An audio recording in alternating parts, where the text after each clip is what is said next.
salaamaaleykum patriote yi maa ngi leen di ziar maa ngi jaajëfal ñëpp di masawu ñëpp encore une fois di ziar ñëpp di comme d'habitude bu ñuy commencer suñu live ñu am une pensée pieuse à tous nos morts, tous nos martyrs, am aussi une pensée à tous les prisonniers politiques, tous les otages politiques yi nga xam Macky Sall ñu ngi leen jàpp ci prison bi ñi nekk Sénégal comme ñi nekk feneen. Une pensée aussi à tous ces blessés, tous ces gens-là qui ont été touchés physiquement et psychologiquement. Voilà, duñu leen mës a fàtte et le combat continue pour ñoom ñëpp la ñuy xeexal pour Sénégal la ñuy xeexal et nañu jàpp ne seen effort du vain parce que ce combat-là on l'a enclenché, cette révolution-là déclenché nañ ko te ndam rek lañ ci am incha allah parce que ñun gëm nañ ne yàlla dëgg rek lay àndal dëgg rek la bëgg voilà te loolu ci loolu la ñuy sax dafa fekk ne rek combat. ay tolluwaay la rek bëri na stratégie je sais que beaucoup de gens se disent bi ñuy xeex c'était pas pour libérer Ousmane Sonko c'était pour libérer tous les otages on peut l'entendre c'est une logique mais c'est pas forcément une vérité voilà loolu mbir mooy demee noonu quoi xam nga loolu dafay laaj esprit de dépassement ak compréhension wu situation bi en fait lu ci nekk rek dafa am lu ñu koy lijjante lu ci nekk rek dafa am temps bu jotee rek ñu lijjante ko quoi dañu ko jàppee noonu te nit ñi aussi nañu xam ne bu fekkente ne am na ku gën a bëgg ñi des génn je pense que le président Ousmane Sonko moom moo ci jiitu te ku nekk gis na ne ba mu génnee ba mu jógee section de recherche xaw ma tribunal génn ba tey les gens se demandent sax même y'en a qui disent kañ lay noppalu parce que mi ngi daw rek mi ngi dem rek t'as l'impression que le gars man je pense que y a un certain refoulement bu may sentir ci moom mooy du ma toog après li xew yëpp mënuma toog je peux pas me permettre ma toog damay nekk dans le terrain damay nekk dans le bi damay continuer le combat il faut savoir comme il continue le combat mais sur d'autres formes en fait et je pense que dafa am génn boo xam daf ko génn Macky Sall moom moo ko moom mais am na beneen wàll boo xam ñun ñoo ko moom mooy bi muy ne Macky Sall boo deful ndànk seconde vague bi mooy gën a grave c'est non seulement pour dire à Macky Sall que ñun dañu lay suivre le peuple t'a allé mais aussi pour dire aux autres que ni on est toujours là prêt à se battre comprendre nga dafa fekk ne rek combat bu ci ay nit duggee surtout lu mel ni ay kilifa am na benn cër boo xam moo ma toog ko da nga leen koy delloo te boo leen ko delloowee nag cër dafay mat sëkk doo def comme Macky doo def comme suñu njiit yi fi nekk xam nga joxe kàddu rocc làmmeñ xam nga donc na ko nit ñi di comprendre noonu mais man tey sama live dama ko bëgg a centre ci benn communication boo xam commencé nañ ko gis xam nga dañ doon wax diaboliser mais instant yi nag on est plein dedans on est plein maintenant dedans xam nga dañuy wax ne nit bu nekkee ci géej di lab ci lépp lu ma mën a jot rek daf ciy jafandiko loolu moom moo nekk di dal gars yi en fait léegi nag seen stratégie lan la seen stratégie mooy di manipuler opinion bi mais dafa am loo xam dañu ko réere mbir quoi Sonko du bàyyi trace Sonko du bàyyi trace du cuune Sonko du Adji Sarr du Net El Hadji Diouf du les comploteurs là sama waa ji du bàyyi trace sa waa ji bu rombee dara du fa des poussière rek ngay seet fii mu lay def moo tax opinion bi du ma ne yàlla rek a xam de mais balaa ngeen ko ëlbati di ngeen wax lu set parce que li ñu jógte mooy tey di génne ay information par bribe mais avec l'aide des médias gis nga génnu Adji Sarr bi du rek génn Adji Sarr bi dafa am lu mu annoncé dafa am benn série de communication dafa am benn série de révélation boo xamante nii génnu Adji Sarr bi daf ko tàmbale c'est un processus boo xam man li ma gëm mooy dafa commencé rek ci génnam bi chaque jour que jëfee ci semaine bu ñu jot rek dañ toll étape boo xamante ni dañuy génn dara ñëpp xam nañ fi ñu jëm depuis le début mais dinañ fa dem c'est que ñoom noonu lañ mel ñoom dañu cuune ba ñoom seen film bi bu ñu koy tëgg xoolal bande annonce buy démarrer rek gars yi xam nañ ban instant la cooki fin bi di am ban instant la bande bi di dee est-ce que dañ koy dóor pistolet wala nag gars yi xam nañ fin film bi bu yàgg mais ñoom quand même dañuy dem ñun kay suñu problème mooy yan acteur la ñuy utiliser pour def seen i conneries parce que ay conneries rek la ñuy def moo tax gis nga ñun Pastef il faut qu'on soit très très très très vigilant parce que li ñu war a gérer du rek ñi ñuy xeexal mais dañu war a moytu benn affaire mooy parce que ñun ak ñi ñuy xeexal dafa am ñu ne ci diggante bi ci ñi ne ci diggante bi mooy cette main silencieuse ñoo ne suñu diggante ñun ñi nga xamante dañu far politiquement ak ñoom ñi nga xam dañu cuune politiquement dafa am cette main silencieuse bu nekk suñu diggante mooy le sénégalais lambda bi ngeen di digg bu ngeen déggee coow li ànduma Sonko politiquement bëgguma injustice bu leen wax ni loolu ça nous parle entre ñun ñi politique au vrai sens du terme ak cuune politique yi dafa am cette masse silencieuse bu nekk suñu diggante moo tax ma ne combat à chaque fois boo ci yeggee rek da ngay xoolaat yan arme ngay utiliser naka ngay xeexe ban stratégie ngay adopté te li ci gën a yomb mooy chaque jour dama koy wax nañu tegu ci tànk pro parce que ci wàllu boobu nag moom la ñuy ne parti bi yaay jiite projet bi ñu topp sa kaw c'est vrai que ñun ñëpp ñooy toggandoo mais moom c'est le chef c'est lui qui dirige moom mooy wane direction bi lii ngeen bëgg ñu ne ko lii lañ bëgg ñun ñëpp ñu tënk ko mu ne dënk ngeen ma ko kaay la ñu dem yoon baa ngi nii ñu topp ko gis nga li tax ma ne il faut que ñu def très attention par rapport à cette masse silencieuse bi nga xamante nii souvent da ngeen koy dégg ci waa t'entends un gars qui parle dal Adji Sarr wax complot bi mais daf lay ci biir wax foo jaar balaa moo jeexal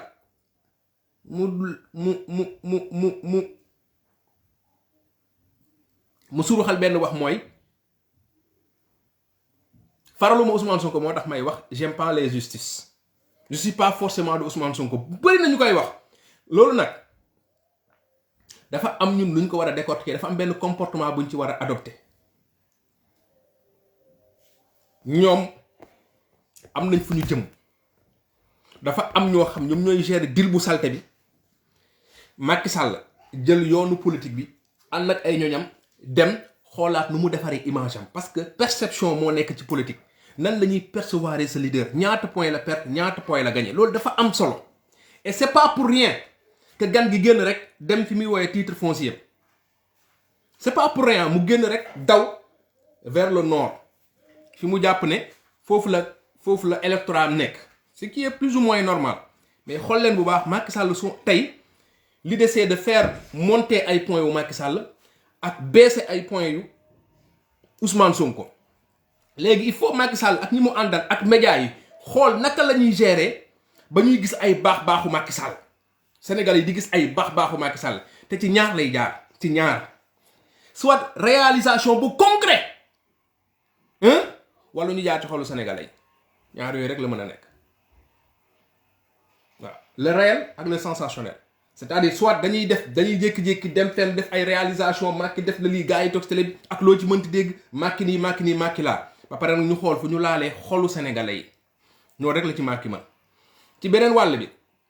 mu am nag ñoo xam ñoom ñooy def di liggéey bu salte bi ak beneen xeetu média ay leeral TV ngeen di dégg ak ñoom mi seen ñi nga xam ragaluñu taq c'est-à-dire ñoom dañu ñàkk fayda ñoom ñooy ànd ak ay maître El Hadj Diouf ànd ak ñoomin seen di teg seen i dil ñoom li leen tax a yëkkati ñu am garantie yëpp nag mooy fexe leen ngeen traîner Ousmane Sonko dans la boue. C'est pas pour rien Adji Sarr ne Ousmane Sonko bu waatee yaa ngi dégg ma tegg sama plainte xam nga amul xel sax parce que en réalité Ousmane Sonko waat na ba pare moo tax gis nga yàlla boo nekkee ci dëgg des fois da ngay def benn affaire Ousmane Sonko mos na ko wax ci dossier 94 milliards yi mooy bi muy dellu këram bi muy naan gars yi may leen ma 2 jours ma réfléchir mu ñëwaat ne leen bàyyi naa dossier bi comme dama ci xes ba takk jël leen keneen mu kii ko xam nga toog na ne moom bi muy jël décision boobu noonu yàlla moo ko suturaal man je pense keroog bi muy waat da ngay xam ne sax du waat bu mu préparé dafa dem rek xolam dem ci ñi dee ak blessé yi mu ne wallaahi la wax li ñu may jiit ñi bu doon maa ko def sama conscience mayu ma ay nit di ci am ay lor-lor waat na ko nii c'est-à-dire que man je me demande est-ce que ñoom avant ñoo ñëw di def seen dili ñuy def ni ils ont pris le temps d'aller lire wala ñu déglu Ousmane Sonko parce que Ousmane Sonko waat na te kenn demandé wu ko sax waat na nii facilement ne man waat na mais ñoom pourtant ñu ngi ko bëgg a indi ci benn gaam boo xamante ne nii Ousmane mënu ci am ndam mooy gaamu wax na wala waxul laal na wala laalul def na ni wala def na la de parce que dafa am benn cooloo xam il faut ñu wax ko mu leer te Sénégal dañ koy waxtaane mooy les fameux de sources sûres venant du palais ku ko xam les gens disent que Ousmane dafa bëgg jigéen les gens dañ koy wax ñu ngi koy ruumanaat loolu la ñuy jóom a dugal ci bopp kii kenn dañ koy wax nii de kenn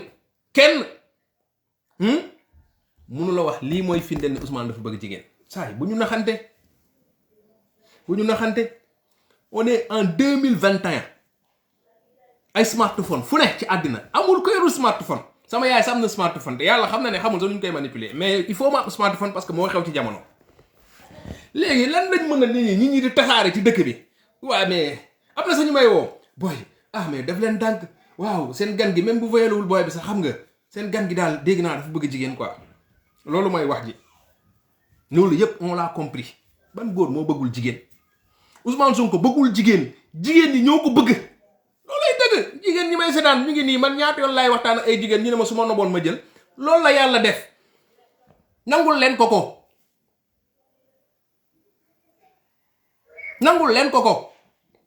loolu la ñuy commencer ruumanaat parce que fi ñu bëgg a yóbbu affaire bi mooy député Ousmane Sonko wax na ko mooy seen waa ji ngeen di gis nii jàppee ko benn sain benn kërëb mook ñu na yem day def sax pire que ñun dafa am ay jabar di doxaan dafa am lii di doxaan encore que après xam nga mënoon nañ yem ci après mais comme Ousmane Sonko la ñun nangu nañ dem ba après ñu lëj mat ñun amul problème nañ lëj mat mais li leer te leer mooy nit moom mënoo ne dafa bëgg jigéen on est en 2021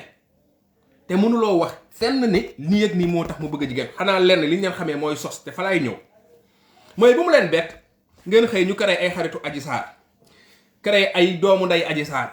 créé benn xale bu jigéen bu jóge fële rek attention bu xëy rek jóge fële ne mbindaan laa woon bi may liggéey impôt et domaine bi may liggéey fii man maa doon liggéey en face ba mu doon lekkee fële man maa doon dem fële ba mu doon kii fii maay kii fii Adji Sarr bis xaar leen ko ak ñii man je vous le dis xaar leen Adji Sarr bis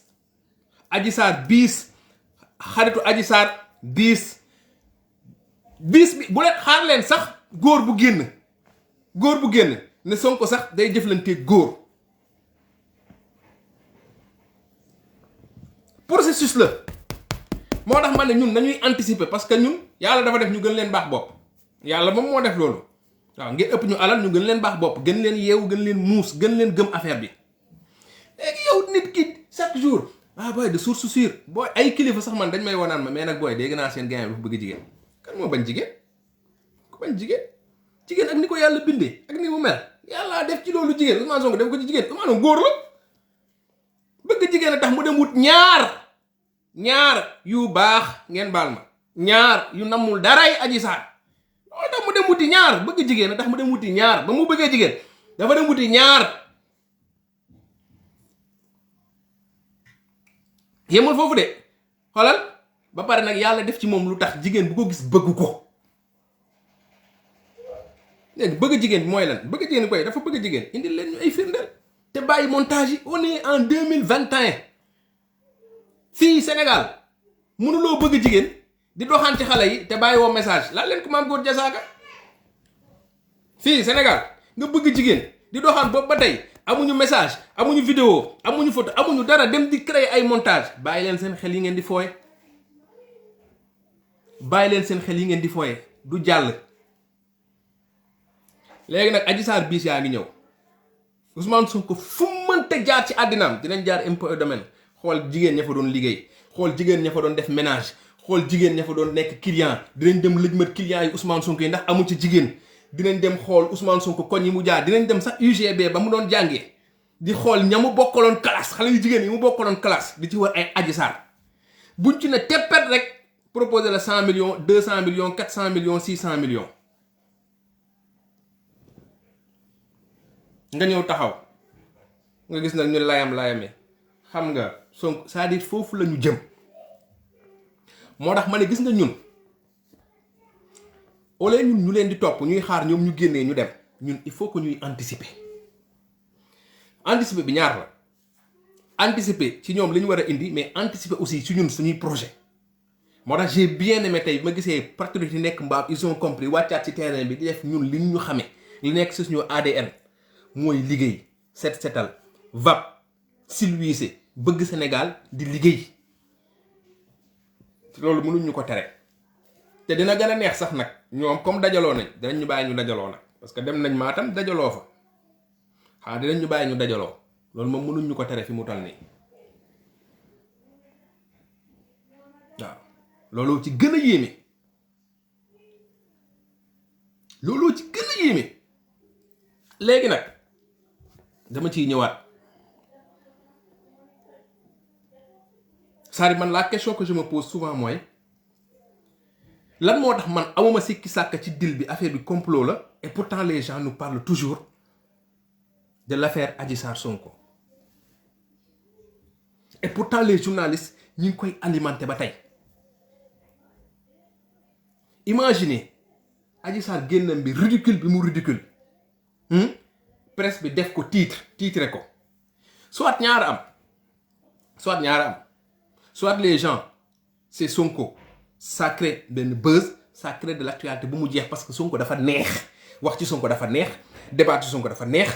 xulloog Sonko dafa neex ànd ak Sonko dafa neex c'est-à-dire Sonko daal wax ci moom moo neex Sonko boo c'est-à-dire dëkk bi Sonko même coole lu muy bëri neexul nit ñi sax mais nit ñi duñu bëgg mu jeex parce que waa ji ay lépp ma neex laa leex nii mbiru Sonko moo neex journaliste duñ ci doyal kon dama déglu mu wax ba pare xaw ma cër na xaw ma kan wax ma dégg journaliste naan ko dimbale ñu président 2 minutes rek président dimbale ñu 2 minutes rek wallahi dama yéemu sax gaa yi président dimbale ñu 2 minutes rek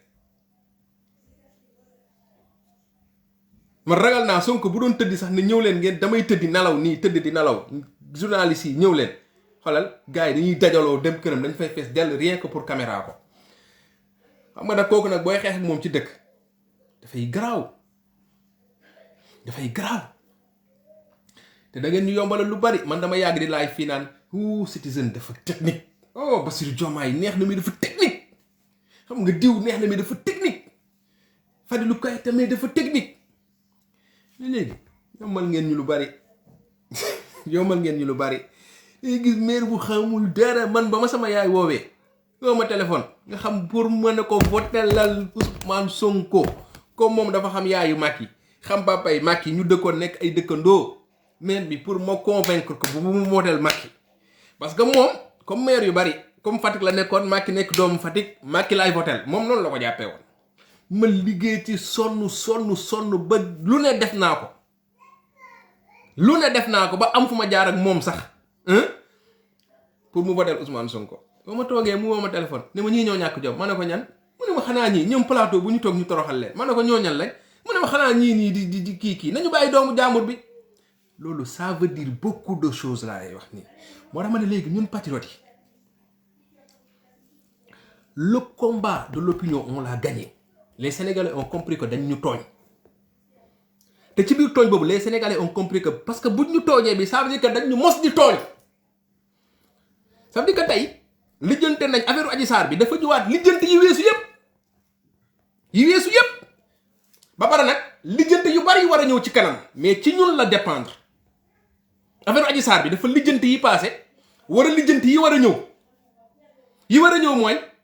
ñun dañu war a am melokaan boo xam gars yi saa ñu génne rek Sénégal ñun balaa ñoo faxa sénégalais yi ne leen non garaawul gars yi may leen ñu kaa non bàyyi leen waaj quoi bàyyi leen waaj léegi loolu ñun naka lañ koy tenir parce que bu ñu réere mbir xam nga maa ngi naan ay Adji Sarr mën na génn fii ak fële Adji Sarr wala keneen mën na génnee si ñi ànd ak Ousmane si ñun je dis pas pour diviser je veux dire un soi-disant patriote su ma nee ñun sax gars yi dañuy def allusion à ñu nekk ci parti beeg yooyu noonu mais un soi-disant parce que imaginez-vous xëy tit mën na génn Adji Sarr li wax dëgg la man mën naa firndeel ne Ousmane Sonko dafa nii dafa mel ni dafa mel naa on sait pas qui est qui.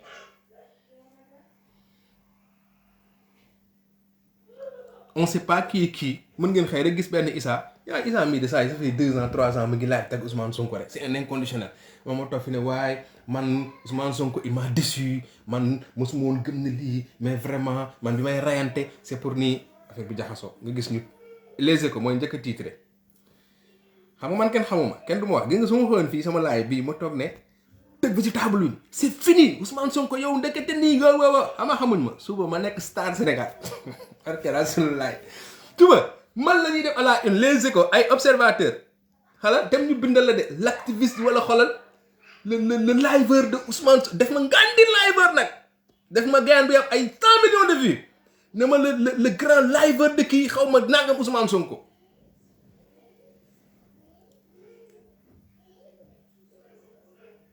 wallaahi rek ma siiw nag léegi nag kañ yi lay waxal kañ yi wut buzz wala ñuy wut siiw kañ yi wut buzz wala ñuy siiw c'est peine perdue loolu yëpp dañ ko war a anticiper léegi maintenant ñi nekk suñu diggante ak ñoom muy cette masse silencieuse qu'est-ce qu'on en fait parce que dans cette masse silencieuse am na ñoo xam affaire bi tax na moom ñoom jébbal nañ ci Ousmane Sonko mooy temps yi ngeen di gis demande carte yi bari sama carte dugg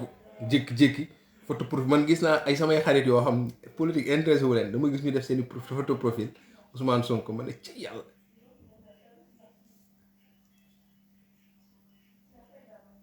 non ci yàlla li ñu baal la Moussa Fama di wax rek yàlla bu lay taal say noonu la lay xambee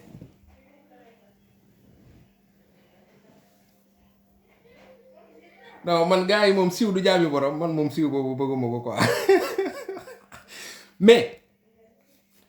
ci biir gars yooyu noonu am na ñoo xam ci biir masse silencieuse boobu nekk suñu diggante gars yi am na si ñoo xam moom jébbaluñu ñëw nañ temps yi carte membre yi gars yi ngi demandé temps yi parce que mu ngi toj temps yi moom ñooy bomb ñoom mos bomb mais temps yi dañu gën a bomb gars yi ngi laaj carte fi mu dal nii bureau bi gars yi ngi bëgg a dee carte membre yi gars yi dañ koy laaj nii donc mooy si mention am na ñoo xam dañuy ñëw xaaruñu kenn ils vont venir ci biir ñooñu am na ñoo xamante ne nii ils sont perplexes mooy sénégalais yi nga xam parce que y a des sénégalais yoo xamante ne nii c'est-à-dire ils sont très très très prudents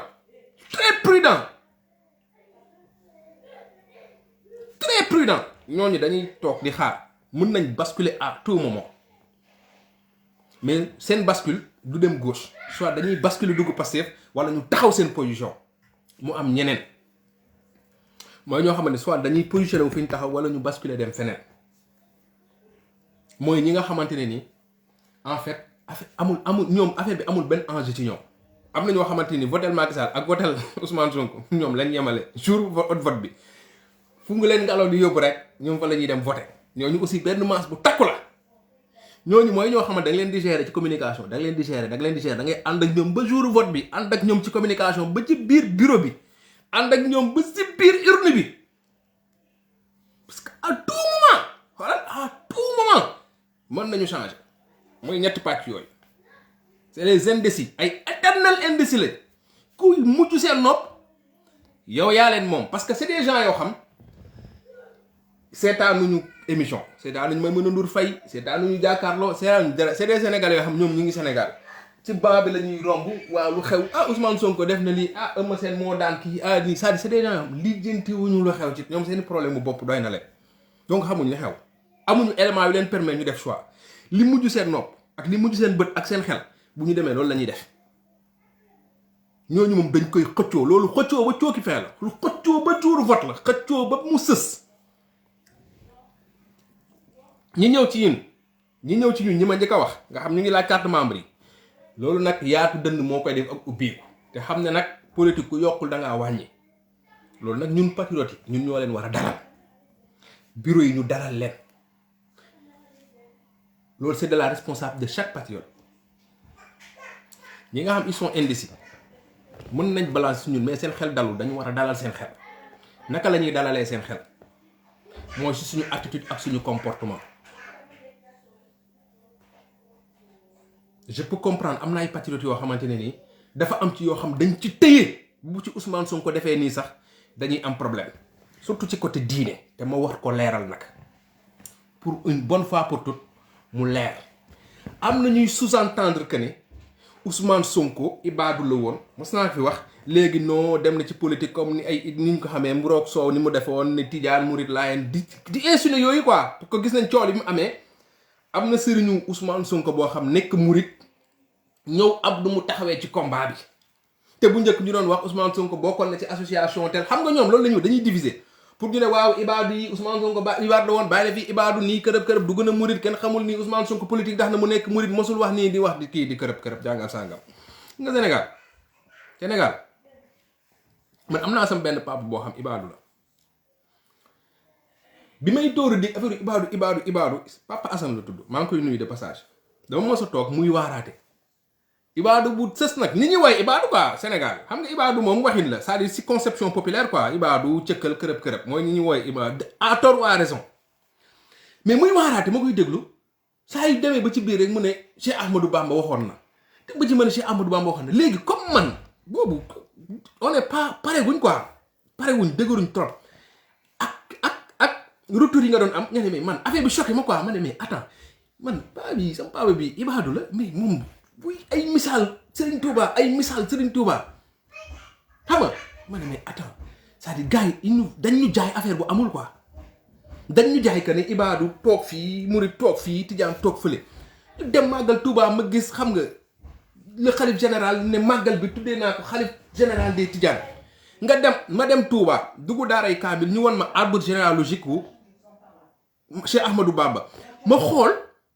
famille Tijaan ak famille Mbacké c'est-à-dire mbokk bi ñu bokk c'est après ci ngay comprendre lu bari que ne y a des gens yoo xamante ni pour des intérêts ñoom ñuy indi yenn manipulation yi mais ma leeral benn affaire que ne Ousmane Sonko du tey la am relation ak Touba dama leen di renvoyer ci may loolu ku ne mën na ko vérifier le 1er mai 2015 dafa am benn émission bu ñu woowee le grand rendez-vous bi nga xam Aliou Ndiaye yi moo ko doon dem xaw ma Aliou Diop waa ji nekk RTS léegi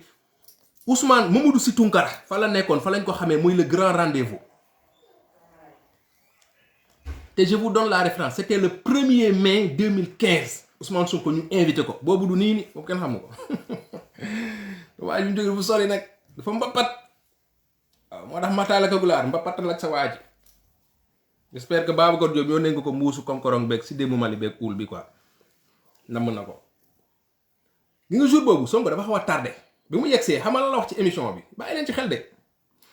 mu ñëw leen maa ngi jéggalu ci retard bi màggalu Daaru Muxti laa jóge wala Daaru Xuddoos benn ci yooyu la ci wax 2015 laa leen di wax 2015 Pastef ñu ngi ko créé en 2014 ñu ngi jot seen récépissé en 2015 Ousmane Sonko ñu ngi ko dàq en 2016 je vous parle bien du 1er mai 2015 mu ñëw leen dama tardé parce que màggal Daaru Xuddoos wala Daaru Muxti laa jóge pour wax ñiy yàq te ne relation bi Ousmane Sonko am ak Touba lu yàgg la jiitu na sax politique et que il faut que ñu comprendre que ne dafa am ñoo xamante ne nii c'est des musulmans.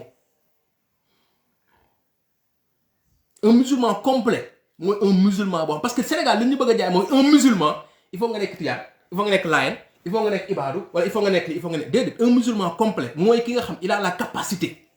d'être un bon musulman. Parce que comment est-ce que tu peux être un bon musulman en mettant de côté Cheikh Ahmadou Bamba sénégalais nga nekk sénégalais en mettant de côté Mame Laye en mettant de côté Baye Niass en mettant de côté Hadj Malick mënul nekk. Man pour man ki nga xam il est capable de pouvoir discuter ak ñooñu ñëpp kooku la ñu war a bàyyee xel parce que alxuraan benn code la am benn communication la am déggal islam benn code benn communication muy alxuraan mooy li boole ñëpp c'est-à-dire que yow en tant que bon musulman tu dois être capable de discuter non seulement avec tous les confréries avec tous les musulmans mais avec tout croyant y compris les chrétiens les catholiques. moo tax quand Ousmane Sonko dit man benn trait d'union la entre les sénégalais nit ñi dañ ko war a gëm yemul rek ci xeet yi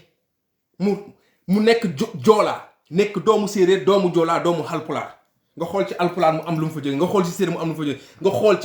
nga xool ci kii mu am lu fa jóge bon olof yi je suis désolé nag xanaa peut-être ngeen génnee peut-être am na benn maamu njaajan njaay ñàkkul waaw mais en tout cas séeréer yi moom joolaa yi ak xalpulaar yi loolu moom c'est confirmé. yemul foofu de mu ne moom mu taxaw ne man su ma demee Tiwaawoon sëñ bi bu ma yegsee daf may ne ay sama doom a ngi nii maa la bëggal sama bopp. loolu la gars yi mënul supporter parce que ñoo xam nga lu ñu yàgg tàmmal diviser suñu tarixa yi ku ci falu rek fësal na yow ci tarixa bii nga bokk. sénégalais yi ñu gëmloo ñu ko ne ragal a péete dafay wàññi wërsëg. y a des concepts yoo xamante ni représentation sociale moo ko dugal suñu bopp mais c'est des concepts vides. c'est des concepts vides parce que suñu maam yi du loolu la ñu jàng Cheikh Ahmadou Bamba. man de xaw ma soriwuma ci affaire mais xam naa ne wirdu na fu bari te dàqul dara te dafa am lu ñu jëyante seen biir.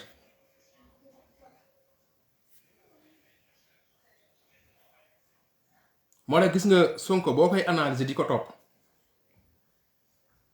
boo déggee gars yi naan la damay gis waa gars yi def benn postu ne ay bu ñu rëccee. ñenn ñi dañuy gis que ne ñun dañ koy valoriser de trop dañ koy idolâtrer sax c'est pas Sonko mais c'est le parcours du gars ni ko yàlla tëggee la waa ji ni mu taxawee la jàmbaar c'est pas pour rien Sénégalais yi bëgg nii rek Sonko bu ñuy génne mi ngi dem kër Issa sax les gens sortent spontanément. damay waxtaan ak sama benn grand mu ne en réalité yàlla deful Sonko ci biir xol yi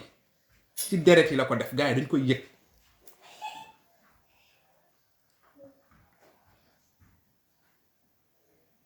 wallahi doo sax comprendre même ñun ñi ànd ak moom duñu sax comprendre doo comprendre en fait un gars bu ñu jigéen ñëw taxaw accuser la de viol état nekk ci gannaawam yor média yépp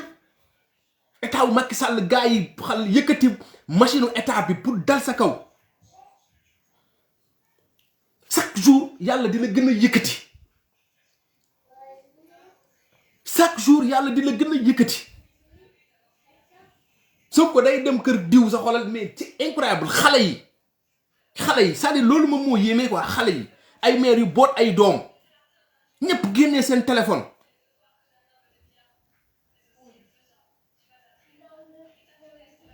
léegi xam nga lu ñu nar a def mooy saltel état noonu la mel mooy lu ñu def ci dossier 94 milliards yi mooy lu ñu def ci dossier pétrole bi mooy li ñu commencé def ci dossier Adji Sarr bi ça dañuy yëkkati benn affaire état bu amul dëgg day jaxase parce que il a les moyens pour il a les hommes pour parce que malheureusement entre Sénégalais dafa am ñoo xamante ne nii du ñu nitu dara c'est la trempe des maîtres El Hadji Diouf ñoo xam jombuñu dara dalay jaaxal nga naan nit nan la mën a toogee di def lii c'est des gens yoo xam jombuñu dara xam nga boo gisee Birima il n'a rien compris ce gars-là moo tax malheureusement ñun ñi leen di déglu dañ leen sut ëpp leen xel ëpp leen xalaat gën leen a comprendre xam nga boo gisee Birima keroog mu naan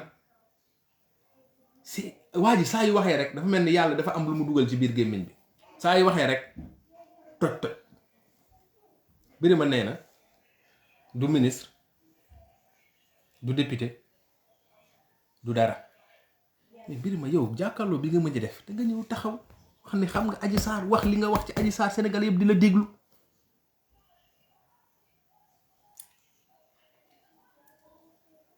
Birima dafa am looy représenté dafa am benn position bu la nguuru Macky Sall jox nga koy jëmal ci télé bi assumer ko t'as pas besoin d'avoir statut de ministre wala quoi que ce soit yow wan nga ci bëtu Sénégalais yëpp que ne yow yaa gën a taxaw un ministre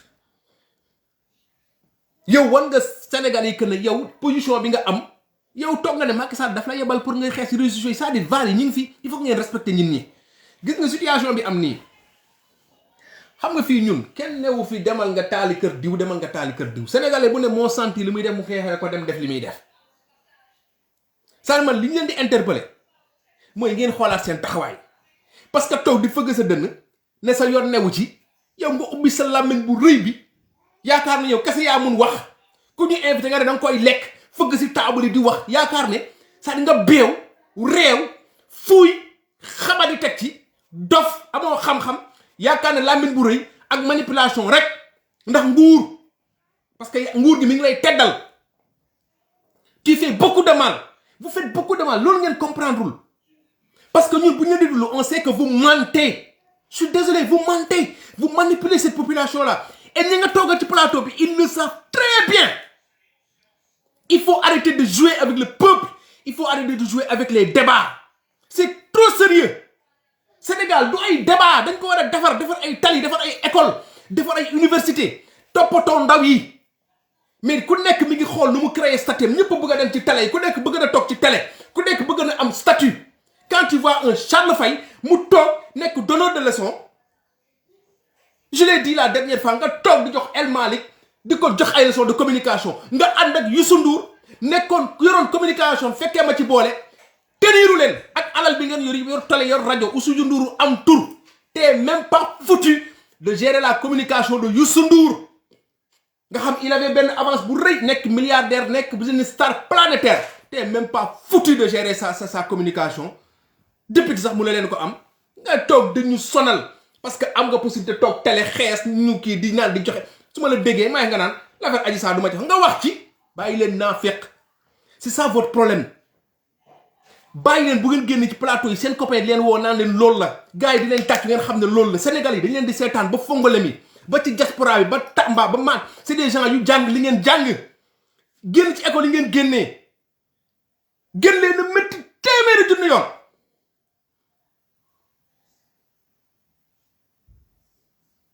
mais je te jure c'est des gens qui croient qu'ils ont le monopole c'est des gens qui croient que le lendemain du Sénégal ñoom ñoo koy décider sur un plateau télé le devenir du Sénégal ne se décidera pas sur un plateau télé arrêtez ça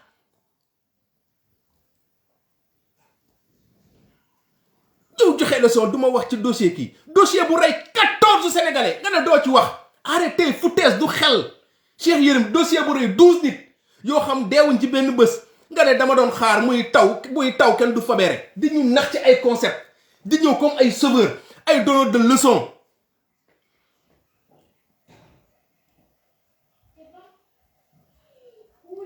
bettuma dinañ reyante Pikine ba ma leen gisee waa ji di live ay 200 bi laa fa fekk xamoon naa waa Pikine dinañ fa reyante mais loolu yëpp baleen rek ñu reyante seen biir mais je voudrais revenir ci li may wax nii il faut que ñu bañ te yàlla mi ngi ñuy suturaal moo ne gis nga bu ñu amuloon réseaux sociaux bu ñu amuloon benn Mollah Morgun buy live benn Fatoumata Danso buy live benn Ousmane Tounkara buy live bu ñu amuloon benn page Ousmane Sonko boo xam bu déclenché live 20 000 30 000 Sénégalais di ko seetaan bu ñu amuloon ay Pape Djibril Fall ay bu ñu amuloon ay Pape Alé Niang bu ñu amuloon ay bañkat ay Guy Marius Sagna non mais ça va être très compliqué c'est ces gens-là ñii ñoo téye woon communication ñii ñoo doon manipuler Sénégalais yi et puis li ci gën a garaaw des fois dañ lay wan na ñoom faruñu fenn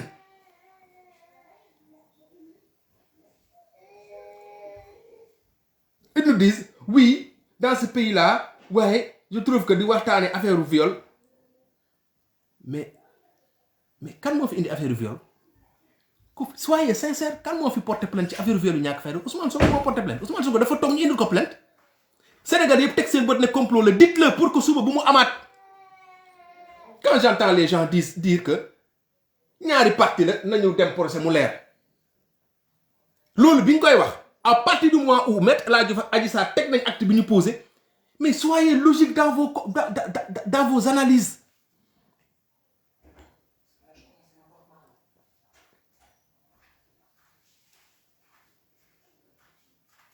C'est extraordinaire quoi. bi dama toog ne waaye maa nga samay pistolet ku ñëw nii damay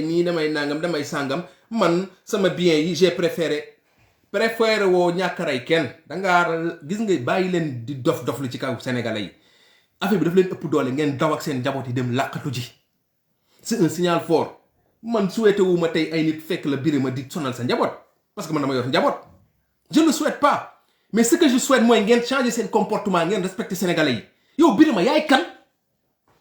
avant ngaa wax li ngay wax doo ministre doo dara pose-toi la question de savoir lan moo tax nit ñi demuñu kër Bouba lan moo tax nit ñi demuñu kër Matar bi nekk Sen TV lan moo tax nit ñi demuñu kër Nene Aïcha lan moo tax nit ñi demuñu kër Malal lan moo tax nit ñi demuñu kër Charles lan moo tax nit ñi demuñu kër Pape Diouf lan moo tax nit ñi dem sa kër ñi dafa dem lan moo tax ñu dem fa demuñu kër Birane mi moom télé bi demuñu kër Bouba demuñu kër Youssou Ndour ñu tànn sa kër nga toog naan yoroo mais su ma def dara pose-toi la question de savoir pourquoi les gens se sont attaqués à moi ok kenn amul droit attaquer la fuul kenn mënu ko contrôler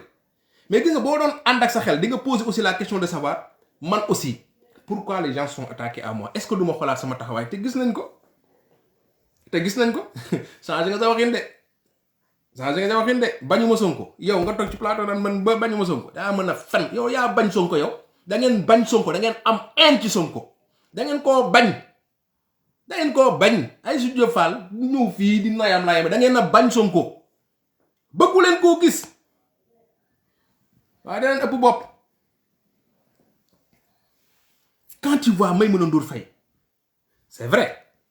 ni muy invité dama ko yàgg wax ni muy invité Pastef dóor seen kaw noonu lay invité Abdou Mbow dóor ci kaw mais à la limite après tu te demandes cette bonne dame là émission bi muy def lan la c'est quoi le but en fait c'est quoi la finalité en fait li Mati 3 pommes di def rek lay def ruube Sénégal rek te Mati 3 pommes du modèle mais ruube Sénégal rek xam nañ de Mati bañ a la régler rek nee naa la continuer def li ngay def rek mais dañu xam de moytul sa bopp bàyyil Sonko ruube rek Mati 3 pommes ak Maïmouna Ndour Faye li ñuy def benn la tu te demandes après cette émission bu jeexee c'est quoi le but dégg naa ko tey mu naan du ma wax ci PV amoo la wax ci PV parce que da nga rus gàcce moo lay rey yaa taxaw bind sa poste ne ay gars yi PV yi ma yoroo tous da ngay fen je suis désolé xaw ma peut-être yaa ma mag da ngay fen je suis désolé da ngay fen li nga wax du dëgg vrai PV yan vrai PV bàyyi leen li ngeen di def yéen nga tuutil seen bopp ba pare yor na gars yi affaire ne yor naa vrai PV tey ñëw nga ne du ma wax ci PV yi yow nga wax ci PV boo à partir du moment tu dis que t'as les vrais PV mais yaa ngi wax ci PV yi bàyyi leen suñu xel yi ngeen di fooyee nekk leen nit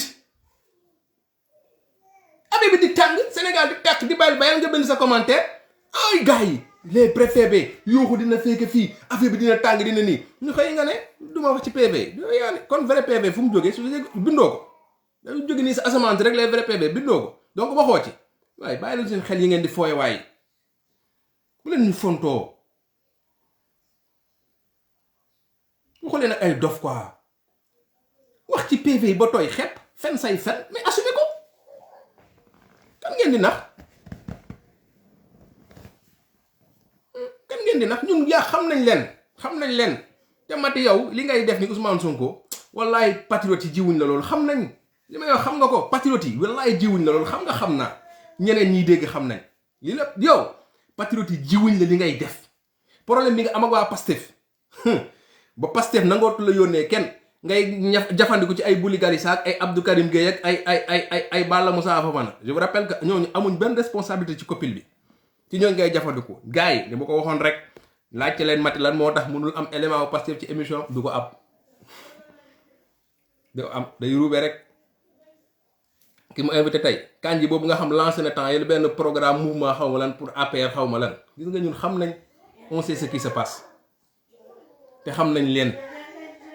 man leen rek laay xaar de fexeel ba bul wax lu jëm ci Sonko ak ay jabaram ay kii say dossier mu ngi fii waxal nag defal sa rôle journaliste amul problème mais le jour bis bi ngay xalaat attaquer à la personne de Ousmane Sonko ñu génne la sa dossier ne ko tey nag na la leer muy sa jàmm continuer di ruube amul problème am nga ci droit bala ne nga am sa ligne éditoriale man li ma bëgg rek ma assumer ko mais gis nga moom na yem foofu waaw na yem foofu. MNF li ma wax ci moom moo nekk mooy man en réalité sax man MNF sax laa gën a sax kiffé que Maty parce que Maty li muy def moom franchement yëfu naa fekk la je suis désolé mais MNF le problème mooy bu paree c'est-à-dire tu sens que moom day bayal quoi c'est quoi le but parce que man boo nekkee en fait boo nekkee un journaliste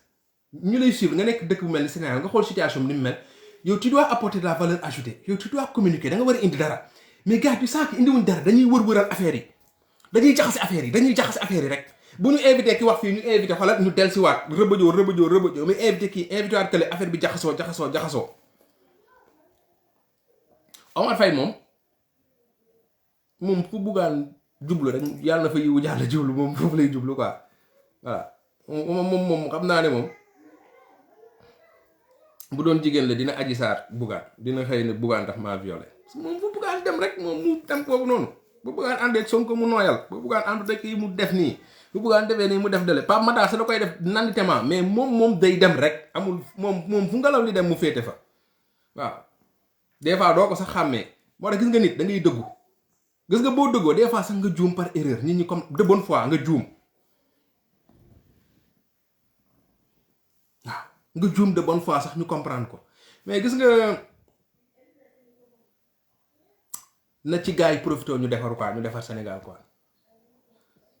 moo tax Sonko mi ngi def li mu war a def en tant que responsable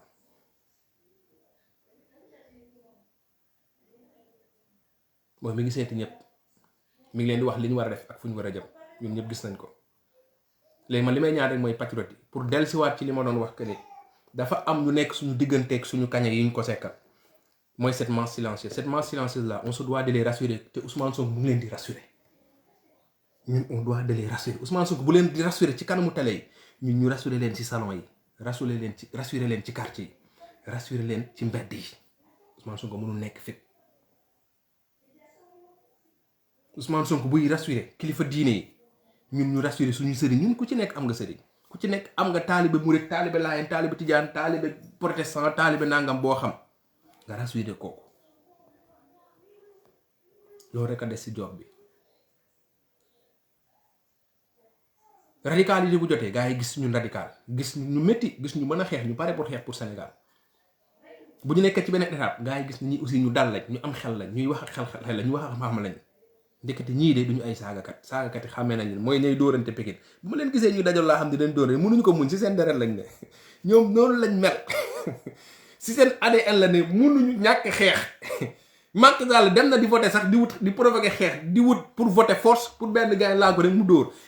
loolu lañ xam dem na Fatick di voter yoroo kii mu ne day voter di xaar benn gars bu ko ne nii mu xeex ak moom loolu lañ xam si seen ADN la ne au même moment ñun ce matin yaa ngi gis mbaaw gars yi di dem di setal di rafetal ñii di joxe ay don de sang ñoom ñi ngay reyante Pikine donc gars yi du ma sori live bi fii laa koy yemale encore une fois di dellu di wax Macky Sall mu dellee si xelam moom moo njaboote ñëpp ñun ñëpp moom moo ñu njaboote donc na bàyyi Ousmane Tounkara bu mu ko jéem a def li mu def Assane Diouf parce que rafetul te gis nga Macky balaa nga xam ne rafetul tey boo jógee ci nguur Macky Sall ba xool Assane Diouf wala ngay dox ba dajeeg Assane Diouf wala nga dox ba dajeeg mbokk Assane Diouf ci ngay xam ne li nga def Assane Diouf jaru ko mënoon naa ñàkk gis nga yu bëri yéen a ngi koy def ngeen jàpp ne xeexu politique la bu ngeen jógee ci nguur gi ci ngeen di comprendre que ne am na yoo xam jaru ko bàyyil Ousmane Sy Tounkara mu continuer nekk activiste dëkk boo dem ci àddina dafa am activiste mënu leen rey nit ñi vous pouvez pas empêcher les gens de parler ñun dañuy wax force waaw dañ ko teg dañ ko jéem a teg ci yar ak teggin ci nuñ ko mënee bu ko contexte bi laajee mais dañuy wax bàyyi leen Tounkara mu continuer di wax di kaas waaw man pour man Tounkara Ousmane Sonko dafa war a falu sax mu continuer di kaas parce que même Ousmane Sonko bu faloo il faut des Tounkara il faut des Assane Diouf parce que Ousmane Sonko nit kese la Sénégal dafa soxla ñooñu bàyyi leen Guy Marius Sagna dañu soxla ñooñu Macky ñëpp mënuñu ànd ak yow il faut que ngeen xam affaire bi il faut que ngeen bàyyi con la bi quoi ngeen nekk ay nit. Les gens sont libres de leur choix. Libérer Ndongo Diop dégg naa Ndongo Diop yéen a ngi koy accusé de terroriste Ndongo gars yi xam ngeen Ndongo ku xam Ndongo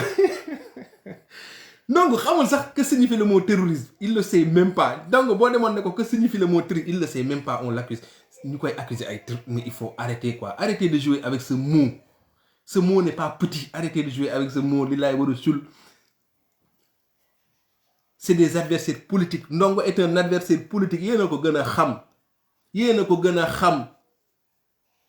Mënuloo jël ku mel ni Ndongo dem tëj ko prison terrorisme bàyyi sa nervi yi nga xam rey nañ ay nit. C'est que il faut ngeen arrêter libérer leen nit ñi bàyyi leen nit ñi ngeen may Sénégal jàmm. Ngeen dellu def seeni meeting. bu leen nit ñi sentiree votel leen mais leen dinaa ko xamal bu ngeen xefee élection législative bu leen jinne pese ba ngeen def élection élection locale wallaay seen maire yi fii ngeen koy compter si seen kii du ngeen yéegi seen tànk yi de si seen loxo yi ngeen di compter seen maire yi mu jeex assemblée moom élection législative bu leen benn jinne pese ba ngeen def ko Guy Marius Sagna fa lay waxee de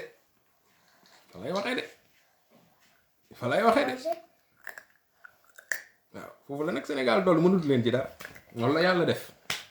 bu ngeen localee seen maire yi nii ngeen koy compter xam naa ne bu ngeen compter benn loxo bi sax beneen bi bu ngeen ci soit du ngeen ko compter wala bu ngeen koy compter du bari bu ngeen demee élection législative nag vous aurez Guy Marius Sagna comme député tey mu neex de man Guy Marius Sagna rek après yeneen yi mu ngeen compléter yeneen yi des yëpp waaw vous aurez Guy Marius Sagna de foofu da leen toll force kenn mënu si dara yàlla rek bu ñu fi yàlla bàyyi Guy Marius Sagna bu ngeen di def élection législative mooy doon député mu leen ci dus te yéen a ngi koy tëj di ko toroxal kii de yéen Guy Marius Sagna bokk na si ñi nga xam ils sont garantis que ni tey bu ñu bëggee nekk député bu ngeen defee élection bu ku mel ni Guy Marius Sagna leer na ko ne ñàkk bëgg nekk député moo koy doon mais Abdou Mbow mënu koo waat Mame Mbaye Niang mënu koo waat Birame Faye Thérèse mënu leen koo waat yéen les jeunes de l'APR là kenn ci yéen mu ñëmu koo waat mais moom Guy Marius Sagna bu ko neexee mu toog ne man bu ma nekkee bëggee def député dama koy doon Babacar Diop da koy doon bu ko bëggee doon Babacar Diop bu Ngelwaar da koy doon gis nga yéen yàlla leen nattu ngeen nekk ci nguur ñàkk nekk ci nguur maanaam yéen dañ leen yónni dëwlin ngeen dem jënd dëwlin bi di yegsi ci yoon bi dëwlin bi toj di roogalaat seen loxo te yeggagu leen da ngeen ñàkk nguur gi te nguur gi jeexagul si loolu mu gën a jéem moo dama ne Macky yàlla dana def loo xam da nga ci war a def jàngat kenn du toroxal nit yor nguur ci dëkk di diriger te nguur gi newul sa loxo ba pare nag nga am benn lakkantaan boo xamante ne nii moom dafa dee waaw Sonko xeetu politique bu soxor lay def du la may issue c'est que loolooy problème bu Sonko c'est-à-dire moom day raag ak Macky Sall du ko may issue xam nga sax yeneen politiciens yi idi day ñëw laayam yi protocole nii kërëb Khalifa noppi ne du wax nangam sangam Sonko dala doon may issue bu soxor bi lay xeexee c'est-à-dire bu soxor lay xeexee te da lay tëj ba pare toog di la seetaan wër la nag da lay wër toog ba pare toog la seetaan Macky moo amul issue ak waa ji ba dee gars yi naan ay génie politique ay stratégie politique ngeen dem ba ci kanam rek bu subaa ngeen di comprendre Sonko il est en train de décrire l'histoire du monde àdduna laa leen wax te après lañ koy gis xam nga ñun tey la ñuy door a jot ci ay Patrice Lumumba ay Thomas Sankara tey lañ leen gën a jëmmal Cheikh Anta Diop yaa gën a kii tey lañ koy gën a jëmmal Sonko après lañ koy comprendre gars yi maa ngi di ziar di leen bëggee di ñaan yàlla prisonniers yëpp ndeysaan ñu génnee leen ñu dellu seen njaboot ñaan yàlla ñi gaañu yëpp yàlla may leen wër di ñaan yàlla ñi décédé yàlla yërëm leen te xare leen àjjana voilà di ñaanal patriote jàmm di ñaanal Sénégal jàmm di wax suñu autorité ñu ressaisir en fait te xam ne nguur moom moomuñu ko yàlla moo ko moom te leen bu koy jël da koy foqati du yomb nag donc voilà patriote bàyyi leen ci xel nañu jëm ci Sénégalais yi nañu waxtaan ak Sénégalais yi nañu dalal xelu Sénégalais yi parce que foofu lañ toll quoi am na bu tollee xët-xët la am na fu mu tollee dal la ak waxtaan ci dal ak waxtaan nag la ñu toll loolu la situation bi laaj maa ngi di ziar di leen bëggee di leen jox rendez-vous beneen incha allah xeex bi neex na de ma ne moom